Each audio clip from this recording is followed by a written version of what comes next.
ধর্ম অবমাননার অভিযোগে রংপুরের গঙ্গাছড়া উপজেলার বেদগাড়ি ইউনিয়নের আলদাদপুর বালাপাড়া গ্রামের ক্ষতিগ্রস্ত সনাতন ধর্মাবলম্বী পরিবারের সার্বিক অবস্থা পরিদর্শন শেষে স্থানীয় প্রশাসন ও পুলিশ বিস্তারিত জানিয়েছে।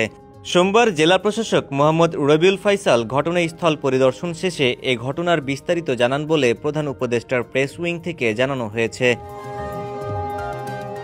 জেলা প্রশাসক জানায় ২২টি পরিবারের মধ্যে ১৯টি পরিবার বর্তমানে তাদের বাড়িতেই আছে। কটুক্তিকারী রঞ্জন কুমার রায় এবং তার চাচার পরিবার সহ মোট ৩টি পরিবার পার্শ্ববর্তী গ্রামে আত্মীয়ের বাড়িতে রয়েছেন। তিনি পরিবারগুলোর সঙ্গে কথা বলেছেন এবং তাদের পাশে থাকার আশ্বাস দিয়েছেন।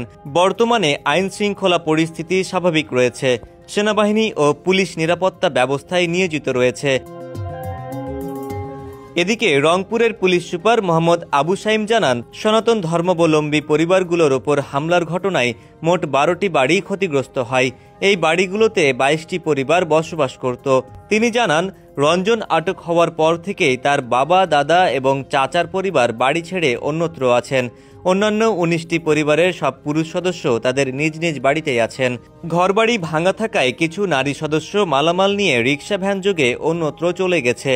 ক্ষতিগ্রস্ত ঘরবাড়ি মেরামত হলে নারী সদস্যগণ সহ সকলেই নিজ নিজ বাড়িতে ফিরবেন বলে জানান তিনি। আপনার এসির গ্যাসের সমাধান হলো SGS ও CNS সার্টিফাইড ফোরন রেফ্রিজারেন্ট গ্যাস, যার বিশুদ্ধতা ৯৯.৯৮%। ফোরন, শান্তি যেখানে, নিঃশ্বাসে। এই হামলার ঘটনায় দায়ীদের শনাক্তকরণের কাজ শুরু হয়েছে জানিয়ে তিনি বলেন, যারা অপরাধ কর্মকাণ্ডে জড়িত তাদের প্রত্যেকের বিরুদ্ধে আইনগত ব্যবস্থা নেওয়া হবে।